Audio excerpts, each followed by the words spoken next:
কিন্তু কিয়ামতের ময়দানে 9,30,00,000 মাইল দূরে নয়, প্রত্যেক মানুষের সর্বোচ্চ 1 মাইল উপরে থাকবে মাথা থেকে। 12টা মুখ বন্ধ নয়, সব মুখগুলো খোলা থাকবে, পানিও ঢালবে না। বরং আল্লাহ বলে দিবেন, ওরে সূর্য, তোর মধ্যে যত তাপ আছে সব তাপগুলো আজকে ছেড়ে দে। সূর্যের তাপের কারণে মানুষের শরীর ঘামে, এমনকি চামড়াগুলোও খসে খসে ঘাম হতে থাকবে। যার যার আমল অনুযায়ী কারো টাকনু পর্যন্ত ঘামের মধ্যে ডুবন্ত থাকবে, কারো হাঁটু পর্যন্ত, কারো কোমর পর্যন্ত, কারো গলা পর্যন্ত, আর কেউ কেউ ঘামের মধ্যে হাবুডুবু খাবে। একজন মানুষ আর একজনকে চিনবে না, দেখবে চিনবে কিন্তু পরিচয় দেবে না। ইয়াউমা ইয়াফিরুল মারউ মিন আখিহি ওয়া উম্মিহি ওয়া আবিহি ওয়া সাহিবাতিহি ওয়া বানিহি। কিয়ামতের ময়দানে মা বাবা সন্তানকে দেখলে ইয়াফিরু পালাবে, মা বাবা সন্তানকে দেখলে ইয়াফিরু পালাবে। ভাই ভাইকে, ভাই বোনকে ভাইকে, বন্ধু বন্ধুকে, স্বামী স্ত্রীকে, স্ত্রী স্বামীকে দেখলে পালাবে। সাক্ষাৎ হইয়া গেল, স্ত্রী স্বামীকে বলবে, আমার বিয়াই হয় নাই, তোমাকে চিনি না। সন্তানের সঙ্গে মায়ের দেখা হয়ে গেল, সন্তানের মা বলবে, দুনিয়ায় আমার কোনো বিয়াই হয় নাই, সন্তান তো দূরের কথা। হাসরের ময়দানবাসীরা তখন মনে করবে, কেন বিচার হয় না, কেন বিচার হয় না, তাড়াতাড়ি বিচারটা হয়ে গেলেই বুঝি বাঁচি। হাসরের ময়দান এত কঠিন, মনে করবে এটাই সবচেয়ে কঠিন সমস্যা, বিচার হয়ে গেলেই বাঁচবো। অথচ এটা কিছুই না, বিচার হইয়া জাহান্নাম হয়ে গেলে আর সাজার কোনো শেষ নাই, এত বেশি সাজা। শুধু অপেক্ষা করবে আর ডাকবে, আল্লাহ বিচার শুরু করেন, বিচার শুরু করেন। নিজের নিয়ে প্রেশান, এই ঘামের মধ্যে একবার এদিকে সাঁতরাবে, একবার ওদিকে সাঁতরাবে, দুর্গন্ধ, উত্তপ্ত গরম, পুরা হাসরের ময়দান আহাজারিতে ভারী হয়ে যাবে। শুধুমাত্র একজন রাহমাতুল লিল আলামিন, সাইয়্যিদুল মুরসালিন, ইমামুল মুরসালিন, খাতামুন নবীন, শাফিউল মুজনিবিন, উম্মতের কান্ডারি, মানবতার মুক্তির দূত, সাইয়্যিদুনা মুহাম্মাদুর রাসূলুল্লাহ সাল্লাল্লাহু আলাইহি ওয়াসাল্লাম উম্মতি উম্মতি বলে কাঁদবেন। দুনিয়ায় জুলুমের শিকার হবে আর বিচার না পাইয়া মারা যাবে, এই বেইনসাফিতে একটা, এটাও আল্লাহ চান না। আল্লাহ শ্রেষ্ঠ ইনসাফগার, তিনি ন্যায় পরায়ণ। কিয়ামতের ময়দানে একটা কুকুর দাঁড়াবে আল্লাহর সামনে, নাজির নালিশ নিয়া, ওগো আল্লাহ, আমাকে আপনি দুর্বল বানাইছেন,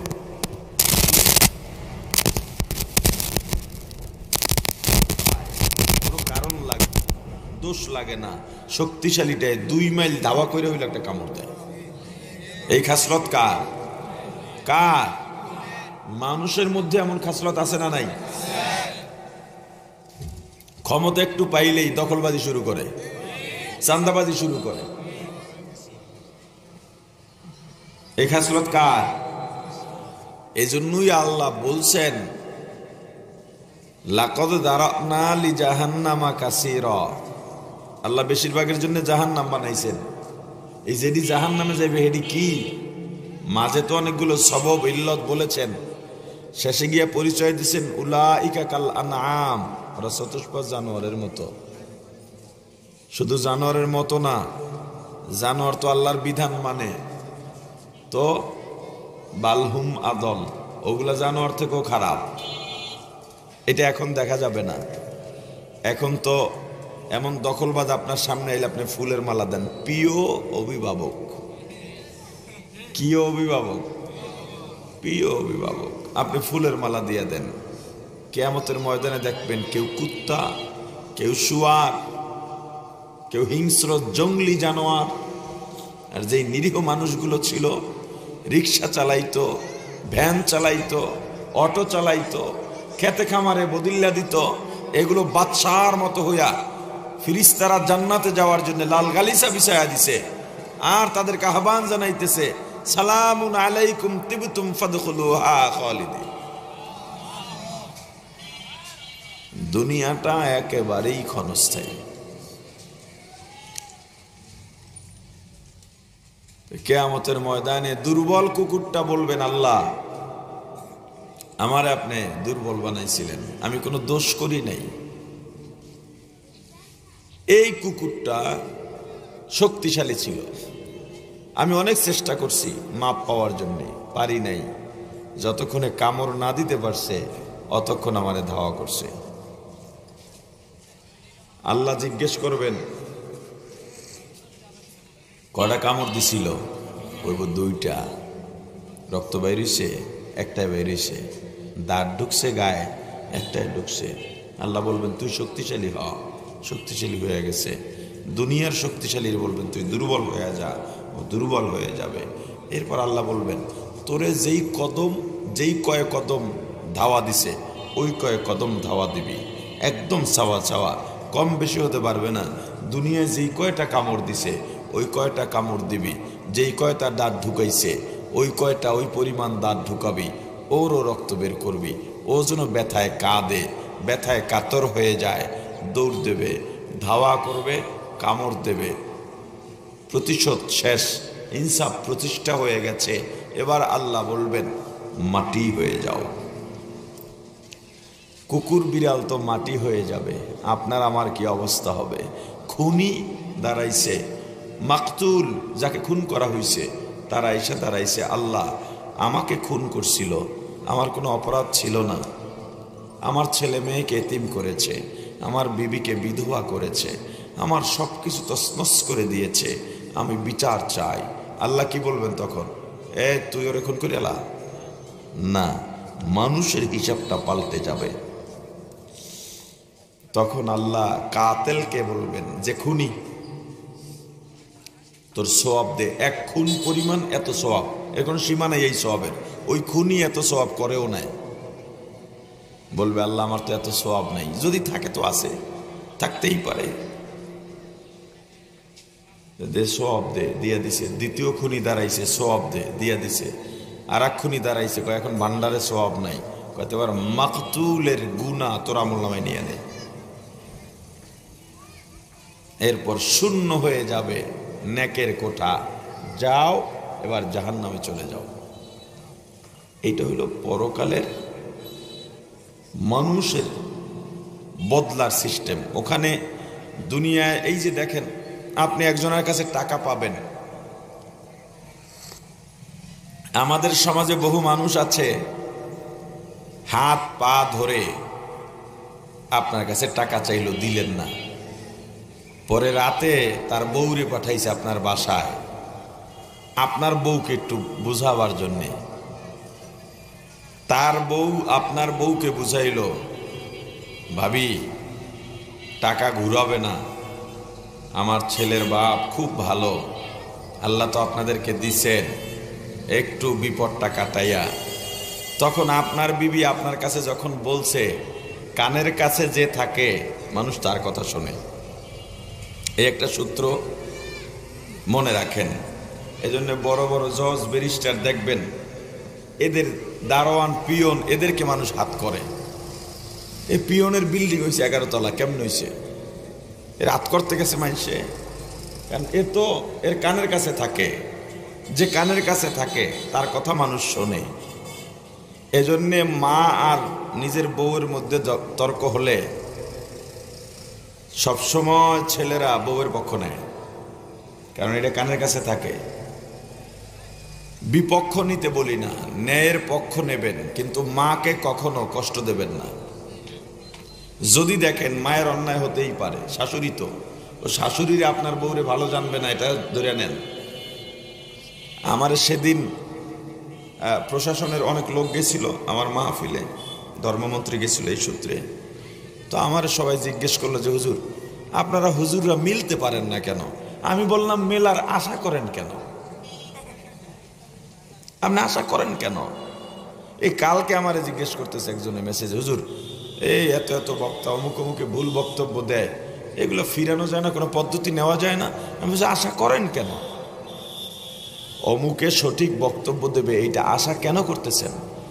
আপনি সংশোধনের দায়িত্ব কাঁধে কেন নিচ্ছেন? সবাই কি একরকম? কথা বলেন। আমার তবিয়ত যেটা, আপনি যত আমাকে শিক্ষা দেবেন ওই কিছুক্ষণ পরে সেই তবিয়ত এমনি বের হয়ে যাবে। শাশুড়িরা আপনার বউকে ভালো জানবে এই আশাবাদ দিয়ে রাখেন। তবে এইটা মাথায় রাখবেন, আপনি ঘরে বউ আনছেন, কাজের বেডি আনেন নাই। স্ত্রীর মর্যাদার জায়গায়, সম্মানের জায়গায় অবশ্যই সম্মান দেবেন। আর মা তো কথাই নাই, মায়ের ভুল হতেই পারে। কোন ক্ষেত্রে?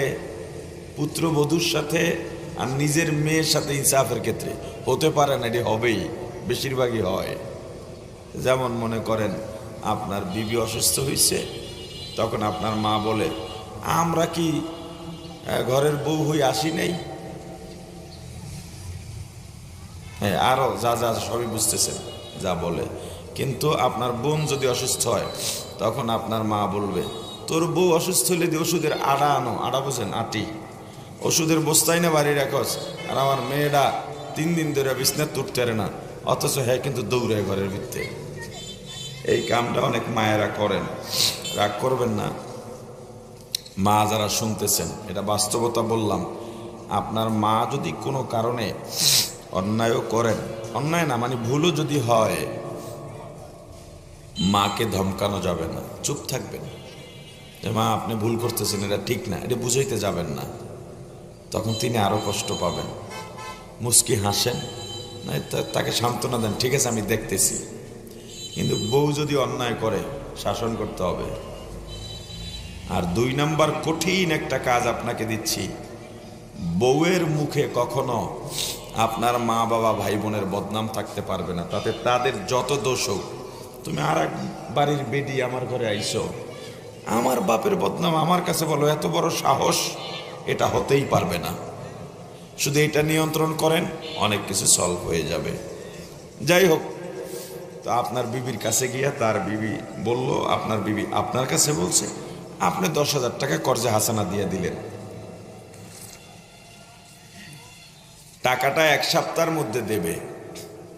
1 সপ্তাহ গেছে, 2 সপ্তাহ গেছে, মাস গেছে, 1 বছর হয়ে গেছে। চিন্তা করছেন এবার শরম দিমু সবার সামনে। সবার সামনে গিয়া বললেন ভাই টাকাটা দেবেন না? উনি 2 পাটি ভেটকাইয়া কয় টাকা লাগবে কিছু। কি করবেন আপনি টাকা দিয়া? টাকা কার? টাকা তো আপনার, আপনি পাবেন। আপনার টাকা আপনি কি করবেন এটা তার জিজ্ঞাসার কোনো দরকার আছে? কৈফিয়ত চাই, টাকা দিয়ে কি করবেন? মনে হয় যেন ভিক্ষুক, জুতার তলি ক্ষয়, টাকা পাইলেন না, এমন সময় মারা গেলেন। আপনি এই টাকাটা প্রাপ্য ছিলেন না, এখন কি আপনি পাবেন না? দুনিয়ায় তো পাইলেন না, এটা পরকালে আল্লাহ আপনাকে দেবেন। কেমনে দেবেন? টাকা দেবেন? কি দেবেন? সওয়াব দেবেন। আমলের অদল বদল হয়ে যাবে। এরকম যত অন্যায় দুনিয়াতে হইছে, যার কোনো বিচার দুনিয়ায় হয়নি, এগুলো সব পরকালে হবে। এজন্যে দুনিয়ায় যারা জুলুমের শিকার হইছেন, দলিলের কাগজের মার পেছে আপনার বাড়ির অর্ধেক দখল করে লইয়া গেছে, আপনার ফসলি জমি লইয়া গেছে। শোনেন, দলিল কি জিনিস? আমার মুখের কথাটা কাগজে লেখে, এটা না? আপনার জমি আমি কিনবো, 1 বিঘা জমি কিনবো, 1 কোটি টাকা দাম। মুখে চুক্তিপত্র হইছে, আপনি রাজি হইছেন। এখন নেবেন 60 লাখ, দলিলের সময় 40 লাখ। এই কথাটাই তো কাগজে লেখে। কাগজটা সির্ফ একটা ফর্মালিটিস, চুক্তিপত্র কিন্তু আমাদের হয়ে গেছে। কথা বুঝেন নাই? চুক্তিপত্র মুখে মুখে হয়ে গেছে, এইটাই দাম, এই মুখের কথাটাই দাম। কাগজটা জমানা ভালো না, সরকারি রেজিস্টারে একটা রেকর্ড থাকা দরকার। এই জন্যে কাগজে লিখে সেখানে রেকর্ড রাখে। কিন্তু কথা কিন্তু সম্পূর্ণ হয়ে গেছে আপনার আমার মুখের মাধ্যমে। এখন মনে করেন আগের দিনে কাগজ হইতো না। আমার দাদার থেকে আপনার দাদা জমি কিনছে, 1 বিঘা জমি কিনছে 20,000 টাকায়, দলিল নেন নাই। আমার দাদার থেকে আপনার দাদা দলিল নেন নাই, জমি কেনা শেষ। ও আল্লাহ, আজকে 50-60 বছর পরে এসে আপনার জমি দখল করতে গেছি আমি, কাগজে আমার দাদার নাম। এ কথা বুঝছেন ভালো করে, কাগজে আমার দাদার নাম, কিন্তু আমি ভালো করে জানি এই জমি আপনারা কিনছেন। কি নাই? কাগজ নাই। কি নাই? কাগজ নাই। কিন্তু আল্লাহর আদালতে এই জমির মালিক আপনি। কিভাবে? আপনার দাদার জমি পেয়েছে আপনার বাবা ওয়ারিশ হিসেবে, আপনার বাবা মারা যাওয়ার পর ওয়ারিশ হিসেবে আপনি মালিক হয়েছেন। এখন আমি গিয়ে দাবি করতেছি, আমি কোর্টে মামলা দিছি, মামলার রায় হবে আমার পক্ষে। কিসের বলে? কাগজের বলে। কিন্তু আমি জানি জমির মালিক আপনি, এবং শরীয়তের দৃষ্টিতেও মালিক আপনি, আল্লাহর আদালতেও মালিক আপনি। এইভাবে কাগজের মার পেছে যারা জমি টোকান, দেখবেন গ্রুপ গ্রুপ বের। এদিকে আছে কিনা জানি না ভাই, আমাদের কুয়াকাটায় অভাব নাই। ওদিকে তো বার্মিস ছিল, এখন আছে কম। বার্মিস, মগ, বার্মাইয়া, এরা একসময় এসে আমাদের সব জমি কিনছিল। এরপর তো মুসলমানের, ওদের এখন আর জমি নাই। এই আমাদের মুসলমানেরা ওদের অরিশ বের করে। 100 বছর আগের ধরতে ধরতে যায় খাগড়াছড়ি, রাঙামাটি, যে ওই জায়গায় পাওয়া গেছে একজন অরিশ। মিছা কথা, শুধু জমি দখলের জন্য। এগুলোর সব বিচার হবে কিয়ামতের ময়দানে। আপনি গরিব মানুষ, সরকারি একটা জমি আছে রাস্তার পাশে, রাস্তার পাশের জমি স্বাভাবিক সরকারি থাকে, সরকারি জমি, পজিশন, ফুটপাতও না, দোকান উঠাইয়া উঠাইয়া গরিবেরা অনেক সময় বেচা কিনা করে। আছে না, এই শীতের দিনে কেউ ওই যে চিতই পিঠা বিক্রি করে শুটকি ভর্তা দিয়া, কেউ পান বিক্রি করে, কেউ মুড়ি বানানি বিক্রি করে। এখন রাজনৈতিক দল আইসা সরকারি জমি আপনার থেকে মালটুস নেয়, কথা কয় না? আপনি দেন বাধ্য হইয়া, ডেলি 100 টাকা 50 টাকা দিচ্ছেন। আর এক দল আইছে, ওই দল নাই, জমি ওই দলের বাপেরও না, এই দলের বাপেরও না, কথা বোঝে না। ওই দলের বাপেরও না, এই দলের বাপেরও না। আর এক দল আইছে, হের একজন চিতই পিঠাওয়ালা আছে, এতদিন ঢুকতে পারে নাই, কারণ এতদিন হের বাপেরা ছিল না, এখন তার বাপেরা আইছে, আপনারে উঠাইয়া তারে বসাইয়া দিছে। আছে না নাই? কিয়ামতের ময়দানে সবগুলার বিচার হবে। আপনি আফসোস করেন না, আপনি শুধু একটুকুর উপর থাকেন, ওয়া তাওয়াক্কাল আলাল্লাহ ওয়া কাফা বিল্লাহি ওয়াকিলা। আপনি তাওয়াক্কুল আল্লাহর উপরে করেন, আল্লাহ আপনার জন্য যথেষ্ট হয়ে যাবে ইনশাআল্লাহ। এই পরকাল দুনিয়ার কর্মের ফল ভোগ করার জন্যে এবং ইনসাফ প্রতিষ্ঠার জন্যে। দুনিয়ার ভালো কর্মের ফল হিসেবে পরকালের জান্নাত, দুনিয়ার মন্দ কর্মের ফল হিসেবে পরকালের জাহান্নাম। জান্নাত কি আসলে? জান্নাত হলো শান্তির বালাখানা। কতটা শান্তি! সারা দুনিয়ার সুখ শান্তি যদি এক জায়গায় জমা করা হয়, জান্নাতের এক জাররা শান্তির সমান হবে না। এত শান্তি! জান্নাতীরা হাউজে কাউসার পাবে। কি পাবে বলেন? হাউজে কাউসার কি জিনিস? হযরত আনাস রাদিয়াল্লাহু তাআলা আনহু বর্ণনা করেন, আমরা নবীজির সামনে কিছু সাহাবী বসা ছিলাম। নবীজি এভাবে হাতের উপরে টেক লাগাইয়া কাত হয়ে শোয়া ছিলেন। রসুলের চক্ষু বন্ধ ছিল, তবে কি যেন ধ্যান করতেছিলেন। নবীজি যে ঘুমাননি এটা আমরা বুঝতে পেরেছিলাম। কিছুক্ষণ পর নবীজি উঠে বসলেন, মুস্কি হাসলেন এবং আমাদের জিজ্ঞেস করলেন, তোমরা কি জানো আমি কেন হাসছি? সাহাবায়ে কেরাম মুআদ্দাবানা জবাব দিলেন, আল্লাহ ও আল্লাহর রাসূল ভালো জানেন। আমার রাসূল বললেন, একটা সুসংবাদ আছে। কি আছে? সুসংবাদ। এই মাত্র জিবরাইল এসেছিলেন। আল্লাহ কোরআনুল কারীমের সবচেয়ে ছোট্ট সূরাটা নাজিল করেছেন, ইন্না আ'তাইনাকাল কাউসার ফাসাল্লি লিরাব্বিকা ওয়ানহার ইন্না শানিআকা হুয়াল আবতার। এই সূরা নাজিলের মাধ্যমে আল্লাহ আমার উপরে হাউজে কাউসারের অধিকার দিয়া দিছে। হে সাহাবায়ে কেরাম, তোমরা জানো হাউজে কাউসার কি? সাহাবায়ে কেরাম আবার মুআদ্দাবানা জবাব দিলেন, আল্লাহ ও আল্লাহর রাসূলই ভালো জানেন। নবীজি হাউজে কাউসারের পরিচয় দিয়া বললেন, এটা দুনিয়ার কোনো ময়লাযুক্ত ড্রেন নয়। হাউজে কাউসারের তলদেশ থেকে দুই ধার হীরা জহরত মণিমুক্তার পাথর দিয়ে বাধাই করা থাকবে। এই নহরের মধ্যে যেই পানীয় বা শরবত থাকবে, দুধের চাইতেও সাদা, মধুর চাইতেও মজাদার।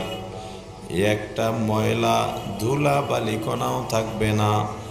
একবার যে পান করবে সারা জীবনেও আর পানির পিপাসা লাগবে না।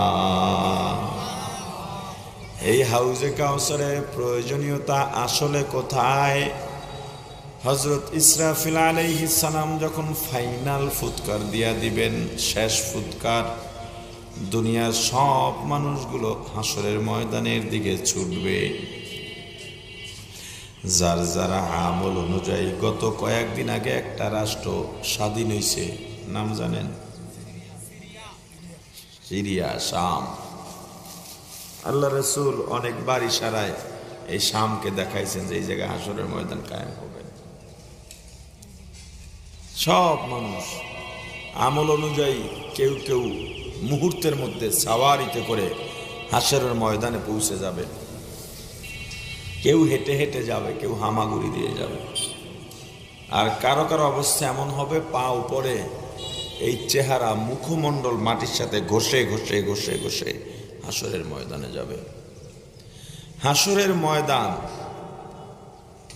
বিচার কার্য হওয়ার আগ পর্যন্ত, বিচার শুরু হবে হাসরের ময়দান কায়েম হওয়ার 40,000 বছর পরে। এইটা দুনিয়ার কোনো হাজার না। বোঝার চেষ্টা করেন, উপলব্ধি করার চেষ্টা করেন। এইটা দুনিয়ার কোনো হাজার না, পরকালের গণনার 40,000। পরকালে একদিন, দুনিয়ায় 50,000 বছর। দুনিয়ায় কতদিন হয়? 50,000 বছরে পরকালে একদিন। এরকম 40,000 বছর হাসরের ময়দান কঠিন এক অবস্থা অতিবাহিত করবে। আল্লাহ।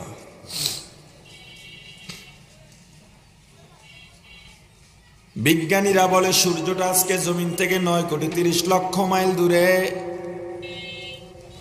ওই সূর্যের মধ্যে 9টা মতান্তরে, 11টা মতান্তরে 13টা ছিদ্র আছে, মুখ আছে। একটা মাত্র মুখ খোলা, 13টা 12টা মুখ বন্ধ। একটা মুখের আগুন দুনিয়ার দিকে আসে না, উপরের দিকে যায়। দৈনিক 70,000 রহমতের ফেরেশতা ওই একটা মুখের আগুনের উপরে রহমতের পানি ঢালে। এরপরেও চৈত্র মাসের রৌদ্র, ভাদ্র মাসের রৌদ্রের তাপ সহ্য করতে পারি না। কিন্তু কিয়ামতের ময়দানে 9,30,00,000 মাইল দূরে নয়, প্রত্যেক মানুষের সর্বোচ্চ 1 মাইল উপরে থাকবে মাথা থেকে। 12টা মুখ বন্ধ নয়, সব মুখগুলো খোলা থাকবে, পানিও ঢালবে না। বরং আল্লাহ বলে দিবেন, ওরে সূর্য, তোর মধ্যে যত তাপ আছে সব তাপগুলো আজকে ছেড়ে দে। সূর্যের তাপের কারণে মানুষের শরীর ঘামে, এমনকি চামড়াগুলোও খসে খসে ঘাম হতে থাকবে। যার যার আমল অনুযায়ী কারো টাকনু পর্যন্ত ঘামের মধ্যে ডুবন্ত থাকবে, কারো হাঁটু পর্যন্ত, কারো কোমর পর্যন্ত, কারো গলা পর্যন্ত, আর কেউ কেউ ঘামের মধ্যে হাবুডুবু খাবে। একজন মানুষ আর একজনকে চেনবে না, দেখবে চিনবে কিন্তু পরিচয় দেবে না। ইয়াউমা ইয়াফিরুল মারউ মিন আখিহি ওয়া উম্মিহি ওয়া আবিহি ওয়া সাহিবাতিহি ওয়া বানিহি। কিয়ামতের ময়দানে মা বাবা সন্তানকে দেখলে ইয়াফিরু পালাবে, মা বাবা সন্তানকে দেখলে ইয়াফিরু পালাবে। ভাই ভাইকে, ভাই বোনকে ভাইকে, বন্ধু বন্ধুকে, স্বামী স্ত্রীকে, স্ত্রী স্বামীকে দেখলে পালাবে। সাক্ষাৎ হইয়া গেল, স্ত্রী স্বামীকে বলবে আমার বিয়াই হয় নাই, তোমাকে চিনি না। সন্তানের সঙ্গে মায়ের দেখা হয়ে গেল, সন্তানের মা বলবে দুনিয়ায় আমার কোনো বিয়াই হয় নাই, সন্তান তো দূরের কথা।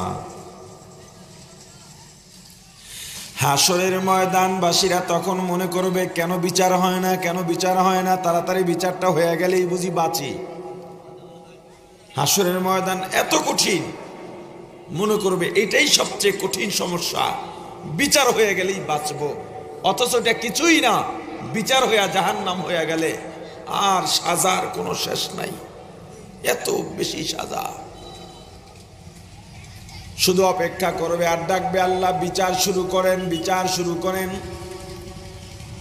নিজের নিয়ে প্রেশান, এই ঘামের মধ্যে একবার এদিকে সাঁতরাবে, একবার ওদিকে সাঁতরাবে, দুর্গন্ধ, উত্তপ্ত গরম, পুরো হাসরের ময়দান আহাজারিতে ভারী হয়ে যাবে। শুধুমাত্র একজন রাহমাতুল লিল আলামিন, সাইয়্যিদুল মুরসালিন, ইমামুল মুরসালিন, খাতামুন নবীন, শাফিউল মুজনিবিন, উম্মতের কান্ডারি, মানবতার মুক্তির দূত সাইয়্যিদুনা মুহাম্মাদুর রাসূলুল্লাহ সাল্লাল্লাহু আলাইহি ওয়াসাল্লাম উম্মতি উম্মতি বলে কাঁদবেন। 40,000 বছর পর একদল ফেরেশতা যাবে আমার রাসূলের কাছে, হুজুর আপনার মাথা উঠান, আপনি কি চান? আল্লাহ জানতে চাইছেন।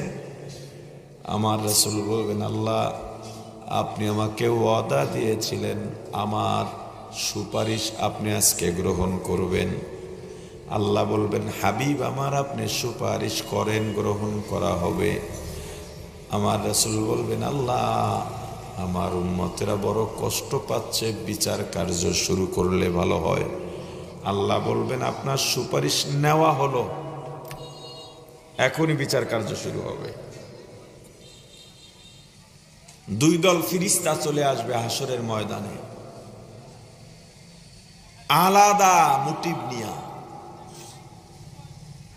হাসরের ময়দানকে সতর্ক করে দিবেন, বিচার কার্য শুরু হবে, সাবধান, হই হুল্লোড় হবে না, যার যার স্থানে দাঁড়িয়ে যাও, নাম ধরে ডাকা হবে, কার জীবনে কি করেছো দুনিয়ায়,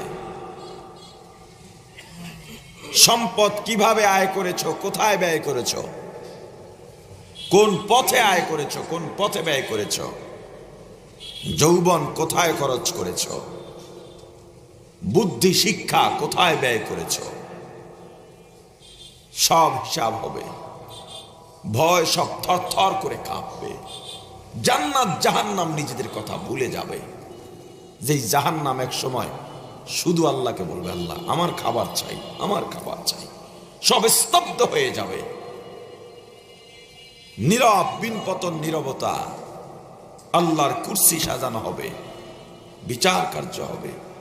40,000 বছর কি এক কঠিন অবস্থা পার করেছে হাসরবাসীরা। আজকে বিচার হবে, আল্লাহর কুরসি সাজানো হবে, সামনে মিজানের পাল্লা দাঁড় করানো হবে, এক একটা পাল্লা দুনিয়ার সমান হবে। ফেরেশতার অপেক্ষায় আছে, হাসরবাসীর অপেক্ষায়। প্রথম একটা মেঘের মতো আসবে, এটার ভিতর দিয়ে আল্লাহ সিংহাসনে বসবেন, বিচারের কার্য শুরু। অমুকের পুত্র অমুক আসো, নানাখির অমুকের পুত্র অমুক আসো, অমুকের মেয়ে অমুকের বেটি অমুক আসো, আসবে। নেক নেকের পাল্লায়, গুনাহ গুনার পাল্লায়। যদি তুমি দুনিয়ায় কষ্ট করে থাকো, মুজাহাদা করে থাকো, একটা সূত্র, কেউ ইবাদত দিয়া জান্নাত পাবে না। পৃথিবীতে এমন ইবাদত কেউ করতে পারবে না, যোগ্য ইবাদত, যে ইবাদত দিয়া নাজাত পাবে। নাজাত পাবে আল্লাহর দয়ায়। কিসে? আল্লাহর দয়া হবে তাদের প্রতি যারা প্রাণপণ চেষ্টা করে ইবাদত করেছে। এখন যদি বলেন যেহেতু ইবাদত দিয়ে মাপ পাওয়া যাবে না, দয়া, তার ইবাদতের দরকার কি? ওইটা দয়া পাবে? আরে কথা বলে না, পাবে। ক্লাসে নিচের ছাত্র থাকে অনেক, পড়ালেখা পারে না। যারা স্কুল হোক মাদ্রাসা লেখাপড়া করছেন তারা তো আমার কথা বুঝবেন। আমাদের সাথে চাঁদপুরে যখন করছি একটা ছাত্র ছিল, ও কিচ্ছু পারতো না কিছু, কিন্তু ও এত চেষ্টা করত, মানে কল্পনাই করা যায় না। আইসা কাঁদতো মাঝে মাঝে। তা আপনাদের দোয়া সবসময়, ক্লাসে 1 নম্বর থাকতাম, ও অল্প পড়তাম, হয়ে যেত। আইসা বলতো ভাই, আইসা মাথা মুছাইতো, কয় আপনার মাথা একটু আমারে দেন, এমনি রহস্য করতো। আইসা কইতো অল্প পড়েন, হয়ে যায়, আমি কত কষ্ট করি। রাতে উঠলে দেখি ও পড়ে। আসর পরে আমরা মাঠে খেলাধুলা করতাম, ও একটা কিতাব নিয়ে হাঁটতো, কিন্তু বুঝতো না। শিক্ষকরা ওকে কখনো ফেল করায়নি। আমি যত বছর পড়েছি আমি দেখেছি তাকে কখনো ফেল, এর প্রত্যেকটা মাদ্রাসায় কোনো না কোনো জামাতে এরকম ছাত্র ছিল, কিন্তু হুজুররা তাদেরকে ফেল করাইতো না। কেন? ওর চেষ্টা। কি? ও লেখাপড়া পারে না, কিন্তু চেষ্টা। আর মনে করে একটা মেধাবী ছেলে লেখাপড়া করে না, দুষ্টমি করে, পকেটে ছুরি নিয়ে ঘোরে, পড়লি হয়ে যায়, পড়ে না। ও ক্লাসে দেখা যায় 34 পাইছে পরীক্ষায়, শিক্ষকরা আগে 20 দিয়ে দিছে। তোর মতো ছাত্র 34 পাবি কেন? কথা বলে না, হয় না এমন? চেষ্টার দাম কত! কথায় কথা বাড়ে। এক আল্লাহর ওলি